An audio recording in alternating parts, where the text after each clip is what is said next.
जगजीत सिंह डੱਲੇਵਾਲ ਦਾ ਕਹਿਣਾ ਕਿ ਕਿਸਾਨ ਨੇ ਜਿਹੜੇ ਉਹ ਪ੍ਰੋਟੈਸਟ ਕਰ ਸਕਦੇ ਨੇ, ਪਰ ਉਹਨਾਂ ਨੂੰ ਜਦੋਂ ਕੁਚਲਿਆ ਜਾਂਦਾ ਉਹ ਗਲਤ ਗੱਲ ਹੈ, ਕਿਉਂਕਿ ਜਿਹੜੀ ਪੁਲਿਸ ਹੈ, ਹਰਿਆਣਾ ਸਰਕਾਰ ਹੈ, ਉਹਨਾਂ ਨੇ ਕਿਸਾਨਾਂ ਨੂੰ ਕੁਚਲਿਆ। ਕਿਸਾਨਾਂ ਦਾ ਹੱਕ ਸੀ, ਉਹ ਦਿੱਲੀ ਜਾ ਕੇ ਆਪਣਾ ਹੱਕ ਮੰਗ ਸਕਦੇ ਸੀ, ਪਰ ਉਹਨਾਂ ਨੂੰ ਕੁਚਲਿਆ ਗਿਆ ਤੇ ਹਰਿਆਣਾ ਸਰਕਾਰ ਨੇ ਉਹਨਾਂ 'ਤੇ ਤਸੱਦਦ ਢਾਏ। ਪਰ ਜਿਹੜੀ ਭਾਜਪਾ ਸਰਕਾਰ ਹੈ ਜਾਂ ਹਰਿਆਣੇ ਦੀ ਸਰਕਾਰ ਹੈ, ਉਹ 6 ਅਧਿਕਾਰੀਆਂ ਨੂੰ ਹੁਣ ਸਨਮਾਨ ਦੇ ਰਹੀ ਹੈ, ਰਾਸ਼ਟਰਪਤੀ ਅਵਾਰਡ ਦੇ ਰਹੀ ਹੈ। ਇਸ ਦੇ ਖਿਲਾਫ ਉਹਨਾਂ ਨੇ ਹੁਣ ਹਰੇਕ ਜ਼ਿਲ੍ਹਾ ਹੈੱਡਕੁਆਟਰ ਦੇ ਵਿੱਚ, ਸਮੁੱਚੇ ਭਾਰਤ ਦੇ ਵਿੱਚ ਹਰ ਇੱਕ ਜ਼ਿਲ੍ਹਾ ਹੈੱਡਕੁਆਟਰ ਦੇ ਵਿੱਚ ਰੋਸ ਧਰਨਾ ਕਰਨਾ ਹੈ ਅਤੇ ਭਾਜਪਾ ਦੇ ਪੁਤਲੇ ਫੂਕਣੇ ਨੇ, ਮੋਦੀ ਸਰਕਾਰ ਦੇ ਪੁਤਲੇ ਫੂਕਣੇ ਨੇ। ਅਤੇ ਉਹਨਾਂ ਨੇ ਕਿਹਾ ਕਿ ਸਾਡਾ ਸਾਰੇ ਕਿਸਾਨ ਸਾਥ ਦੇਣ। ਉਹਨਾਂ ਨੇ ਕਿਹਾ ਕਿ ਜਿਹੜੀ ਭਾਜਪਾ ਸਰਕਾਰ ਹੈ ਉਹ ਦੋਗਲੀ ਨੀਤੀ ਖੇਡਦੀ ਹੈ ਅਤੇ ਕਿਸਾਨਾਂ ਨੂੰ ਕੁਚਲਣਾ ਚਾਹੁੰਦੀ ਹੈ, MSP ਦੇਣਾ नहीं ਚਾਹੁੰਦੀ। वो गुस्से में दिखाई दे रहे हैं, तो की कह रहे हैं, आओ तो सुनाने। सभी किसान भाइयों को निवेदन है कि आप सबको पता है कि पंजाब और हरियाणा के बॉर्डरों पे शंभू, खनौरी और रतनपुरा 3 जगहों पर किसानों का आंदोलन निरंतर जारी है। लगातार 13 फरवरी से लेकर किसान आंदोलन कर रहे हैं, अपनी आवाज बुलंद कर रहे हैं। किसान ये मांग लेकर चल रहे हैं कि हमें जो सरकार ने हमारे साथ वायदे किए हैं वो वायदे पूरे करे। वो वायदे क्या है कि MSP की गारंटी का कानून देंगे, डॉक्टर स्वामीनाथन की रिपोर्ट लागू करेंगे, किसानों की कर्ज मुक्ति करेंगे और WTO से भारत को बाहर लेकर आएंगे।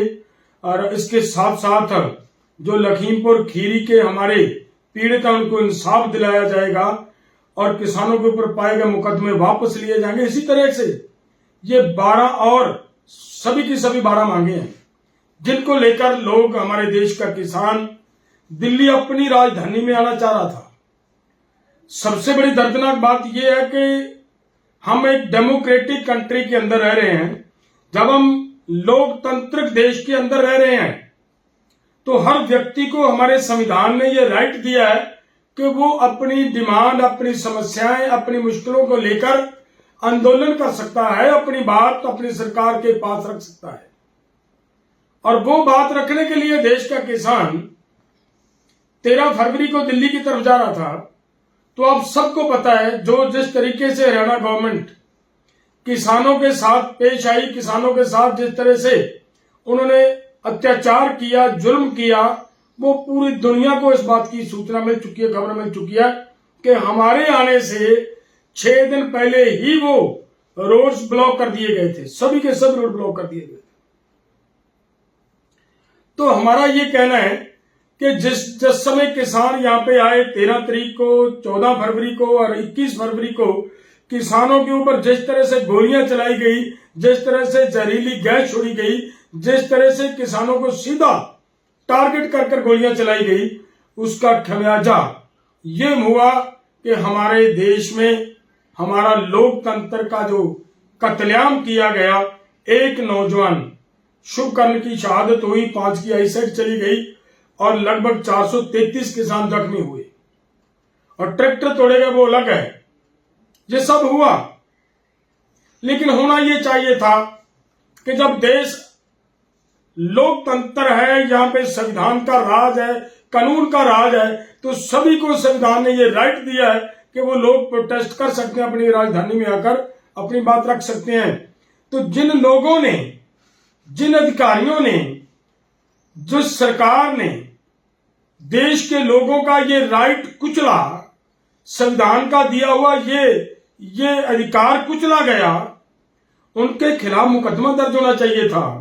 उनके खिलाफ मुकदमा दर्ज करने की बजाय क्या जा रहा है कि हरियाणा गवर्नमेंट पूरी तरह उनके ऊपर शेल्टर करने का काम कर रही है और उन अधिकारियों को राष्ट्रपति से इनाम दिलवाने के लिए उनके 6 अधिकारियों के नाम केंद्र सरकार को भेज दिए गए।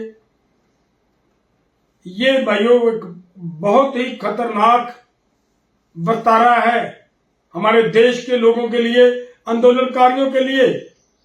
इसका मतलब यह निकलता कि किसी भी आंदोलनकारी को अगर कोई भी अपनी डिमांड, अपनी मुश्किल, अपनी समस्या लेकर राजधानी आएगा, उसको राजधानी नहीं आने दिया जाएगा। और यहां तक बात आज इन्हीं के एक राज्य मंत्री पंजाब से रवनीत बिट्टू का बयान आता है कि कृपान धारण करके जो आदमी दिल्ली जाएगा उसको सरकार रोकेगी। इसका मतलब क्या निकलता है? सोचिए जरा, इसका अर्थ क्या निकलता है? तो अगर ऐसा हमारे साथ बेतारा किया गया तो इट्स क्लियर है कि एक रणनीति के तहत, एक मानसिकता के तहत किया गया। तो हमारा ये निवेदन है दोस्तों, सभी किसान भाइयों को हाथ जोड़ के निवेदन है कि इसको रोकने के लिए कि उन अधिकारियों को जिनकी जगह सलाखों के पीछे होनी चाहिए थी, उनको राष्ट्रपति अवार्ड दिलवाने का काम कर रही है हरियाणा गवर्नमेंट।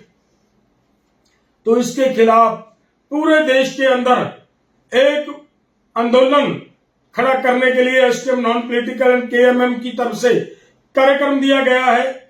वो कार्यक्रम पूरे देश के किसानों ने पूरी ताकत से, जहां तक भी ये हमारी आवाज जाती है, सभी की जिम्मेदारी बनती है कि इसको लागू किया जाए। वो प्रोग्राम ये दिया गया है कि 1 अगस्त को पूरे भारत के अंदर जिला हेडक्वार्टरों पर वहां पे पूरी ताकत से एक स्ट्रांग एकता इकट्ठ लेकर मार्च करेंगे और कलेक्टर के ऑफिस के पास जाकर भारत सरकार का, बीजेपी सरकार का पुतला दहन किया जाएगा। ये कार्यक्रम है, 1 अगस्त को करना ये काम। और उसके बाद